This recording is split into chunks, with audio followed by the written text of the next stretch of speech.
Ang pelikulang ito ay nagsimula sa pagpakilala ng mga tauhan. Siya si Adrian, ang prinsipe ng California Kingdom na matagpuan sa timog ng Europa. Tumawag ang kanyang mga magulang dahil natuklasan din nila ang balita doon sa internet. Sinabihan siya nitong umuwi na. Nagkita sila ulit ni Adrian at inaanyayahan siyang magbakasyon sa Paris. Ngunit tinatanggihan niya ito kahit pa gusto niyang sumama.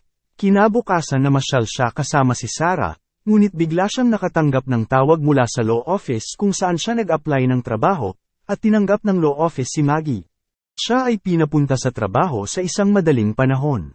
Kaya't gusto na niyang bumalik agad sa Estados Unidos kahit na naramdaman na niyang komportabling mamumuhay sa California Kingdom kasama si Adrian. Nalilito siya kung sino ang kanyang pipiliin sa pagitan ng pag-ibig o career. Sa kasamaang palad nagpasya si Maggie na iwan si Adrian, at pinipili niya ang kanyang career.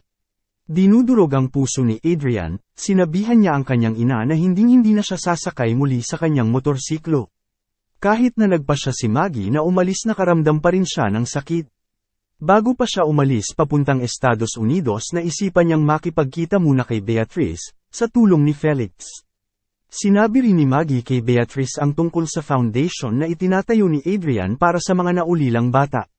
Hindi lamang lumabas ang kanyang anak ng palasyo upang sumakay sa kanyang motorsiklo para lang magliwaliw.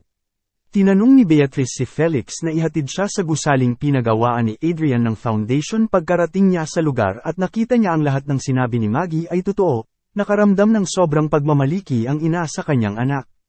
Sa wakas ay natantuyo ng kanyang ina na mali ang kanyang mga hinala tungkol sa kanyang anak. Sumang-ayon na ito sa ideya ni Adrian tungkol sa kanyang trono sa pag-akyat sa kaganapan na magiging bukas ito para sa lahat. Samantala si Maggie ay nag-iimpake na ng kanyang mga gamit.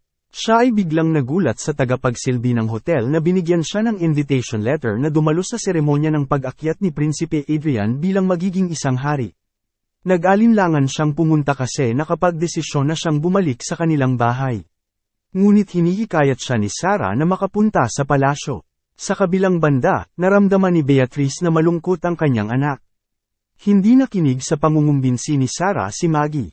At nang mag-check out na siya sa hotel, pagkalabas niya naghihintay pala si Felix sa kanya. Sabihan siya na pumasok sa kotse at agad niyang sinunod ang hiling ni Felix kasi akala niya si Adrian ang nandun. Hindi inaasahan ni Maggie na si Beatrice ang nasa loob ng sasakyan at humingi ng tawad sa pagiging masama sa kanya. Inalok din si Maggie na magtrabaho sa foundation na tinatayo ni Adrian. Pagkatapos nun ay sinabihan niya si Sarah na binago na niya ang kanyang desisyon at hindi umalis sa California Kingdom.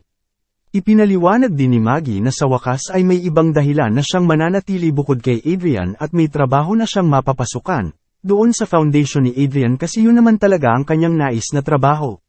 Ginanap ang araw ng pag-akyat ni Prinsipe Adrian. Sa hindi inaasahang pagkakataon sinurpresa ni Maggie si Adrian na pumunta ito sa kaganapan at nakasuot ito ng magandang damit at napakaganda nitong tingnan. Si Adrian ay opisyal na naging bagong hari ng California upang palitan ang kanyang yumaong ama.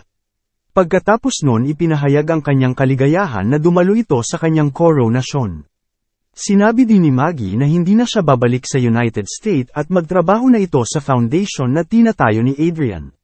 Sinabi rin ni Maggie na mahal na niya si Adrian. At naghahalikan silang dalawa sa sobrang pagmamahal sa bawat isa. At dito nagtatapos ang pelikulang ito. Maraming salamat sa inyong panunood. Please like, subscribe at click the notification bell para updated kayo sa mga bago naming upload. God bless.